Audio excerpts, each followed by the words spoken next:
What do you think are the most pressing problems or major issues facing Mesquite in the short term and the long term?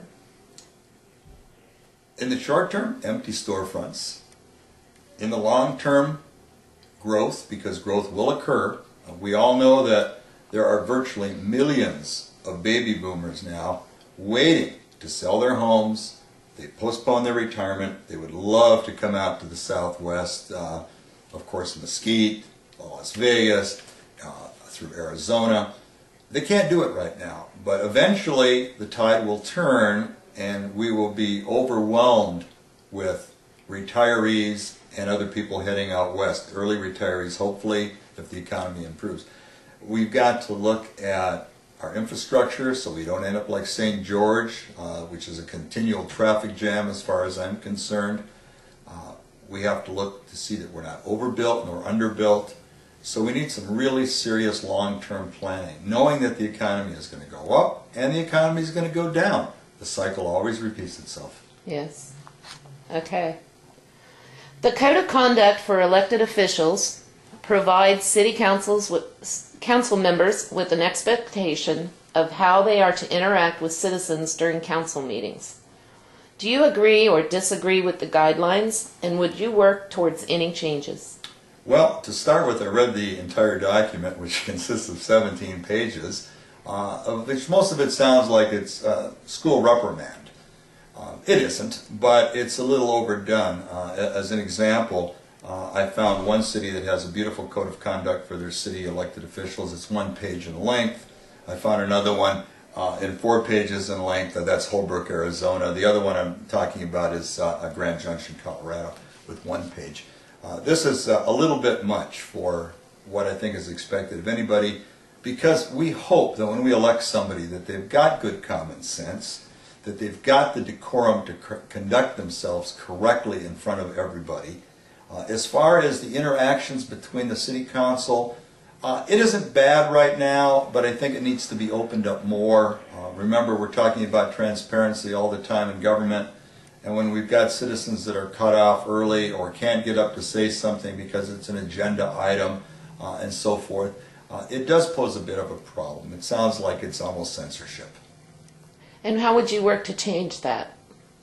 I think I would just make the council meetings a little more open and encourage people to come out more, not so much for once a month coffees where we talk about issues that are going, but on a constant basis. Now I know you can offer it to people, they don't always come, but you've got to have the opportunity there for everybody to get a word in. Okay. Do you favor the City Council's current practice of using technical review meetings for agenda items? Depends on what you refer to as technical review. I've never gotten a clear definition from the city as to exactly what they do in these meetings. If it's informational only, I'd say absolutely. But I would do it on a different basis, not require somebody to come in. But I know that if I've got a question on an issue and I don't understand the technicality of it, and I'm sure there'll be issues that I wouldn't understand because of, again, the technicality of it, I'd like somebody to answer the questions for me so when I came to the council meeting I was fully informed, or as informed as I possibly could be. But calling into private meetings, you never know what goes on behind closed doors. Okay. Do you feel you have adequate time to devote to the job of City Council? I have more than adequate time. Okay. Some people have asked me, well, you do so much in the community, you're involved in so many organizations and activities, how would you ever find time for what you're doing? Well, to start with, I am retired officially. Everything that I do is a volunteer basis, with the exception of teaching a college class 1 night a week, which does not take up very much of my time. So I have more than adequate time. Okay. I normally don't ask any other candidates this question, but you are Mr. You and Ed Pfizer are the faces of the Mesquite Vet Center. So I'd just like for you to take a minute or two. I, being a vet myself, can't help it. If you could talk about the newly opened Mesquite Vet Center. Okay. To start with, the Vet Center was not my idea. It was Ed Pfizer's idea. Yeah. When I first came to Mesquite, I remember I was walking in the inside in the rec center because it was hot outside, and Ed Pfizer asked me if I'm a vet, and I said, sure am. First time I've been asked that question in many years. And from that, the conversation got started, and he said, you know, we need a vet center in Mesquite. And I said, there isn't one of any kind? And he said, no, there's not a thing. There's, you know, the guys, the old guys meet up at the hotel, or they meet wherever they can find a space. And I was told that it's a very frustrating thing to do. Ed said, I tried, and I got nowhere. And I said, you know what? I'll give it a shot. And the worst thing can happen is we'll be turned down, but I don't accept no for an answer normally, unless it's awfully justifiable. And lo and behold, we did work out an agreement with the city, of which, you know, and I'm not blaming the city for anything. They looked me straight in the eye and said, no. And this is on official record. No, you can't do it. And I said, why not? And it was basically because it hasn't been done before here, and other organizations will want the same thing, etc., etc., etc. I said, not true. We're unique. We're veterans. And it just took a little bit of work and a little bit of footwork, and I showed the city that it could be done, and it's been done in other communities, not necessarily Veteran Center, but 501c3 organizations that have gotten property from the city.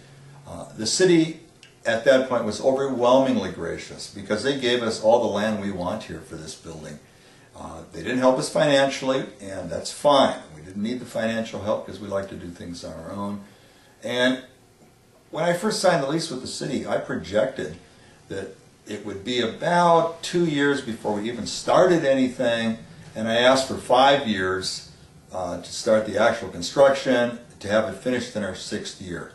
Well, all of that conversation took place the latter part of 2008. Here we are at the beginning of 2011, under 3 years, and we're an open, viable business. We're serving veterans right now. They're coming in every day for benefits. We're the only one of its kind with all 3 major veterans organizations under one roof. It's something I'm very proud of.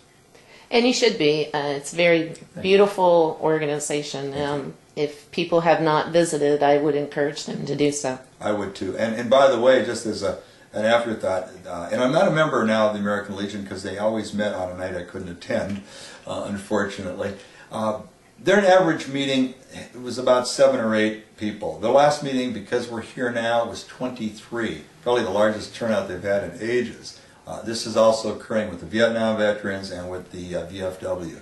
So you build it, they come. Great. Well, thank you very much, Al. We appreciate you spending some time with us, and good luck in the upcoming election. Thank you very much, Barbara.